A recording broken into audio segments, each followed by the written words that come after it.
In our fine arts, not imitation but creation is the aim. In landscapes, the painter should give the suggestion of a fairer creation than we know. The details, the prose of nature, he should omit and give us only the spirit and splendor. That's a quote from Ralph Waldo Emerson. Hi, my name is Mesma Belsere. I'm an artist, a painter, and a dancer. And this is a series of artistic quotations or inspiring quotations by artists, by writers, poets, people who have seen life intimately and have some wisdom to share with us, especially in a time when some of us could be stuck in a creative rut or facing a creative block. I have to say that Emerson is one of my favorite writers. He's one of the transcendentalists, uh, one of I consider him to be an enlightened being who really looked at life closely and not only understood it, he realized the truth of life. And what came out of him was an outpouring of that realization in words. And here he's talking about, he's rather giving a gentle advice to mostly to painters, but I think this applies to all artists of all genres. And there's no particular creative field to which he is addressing this. Yeah? So let's look at what he's saying. In our fine arts, not imitation but creation is the aim. What does that mean? What does it mean when we are creating? What is the difference between creation and imitation? The difference is that imitation has to do with skill. You can get skilled to imitate something, but to create anything that is original, that is authentic, and has been done with full honesty, with full integrity, requires a lot of hard work. But more than hard work, it requires love for your medium and a certain magical moment. We'll come to that later. But what he's making a distinction between creating something and imitating something. You can make a painting look like something, but is that a creation? He says in landscapes, the painter should give the suggestion of a fairer creation than we know. Well, we've seen landscapes. We see, you can sit along the bank of a river, for example, and look at the land surrounding the river, the water. You can look at the waterscape, and you can also look at the sun and the sky and all that. Yeah, that creation is a work of art. That by itself is a great or a sublime. It's a sublime thing, a phenomenon in nature at that given moment, and it will change. It will not be the same the next moment. It's magical, yeah.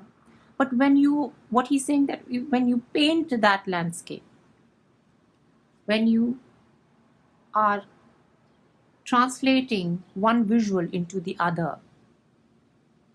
So as a dancer, if you're showing a particular narrative, you're telling, let's just say for the sake of simplicity, you're telling a story.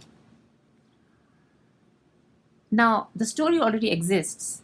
It can be a beautiful story. It can have its own spirit. It can be moving by itself. So why are you dancing it? That's the question. Why are you painting that landscape? What is it about that landscape that you're trying to capture? Here he says, therefore, that the painter should give the suggestion of a fairer creation than we know. And by fairer, I think what he's referring to is to get closer to the true essence of that image that is in front of us. And the essence of the image is something that is beyond the literal, beyond the what you can see in front of your eyes. So to be able to capture that essence, if you look at, say, Vincent van Gogh's sunflowers, everybody knows about them thanks to the marketing. We'll not get into that, yeah. But if you look at his sunflowers, why do they have the magic that they have? They don't even look like real flowers, but they breathe and throb with vitality, with life. Even if they were not marketed so well, I think that when we would stand in front of them, they would still have that magical power over us, because the artist has been able to capture the essence, the trueness of the sunflowers. Many of his sunflowers are not in full bloom. In fact, they're withering. If you look at them closely, they're withering. They are droopy. They've lost the petals. They're like an old person who has lost hair, has wrinkles, and is hunched over. You can tell that he loves those sunflowers as if they were his own children.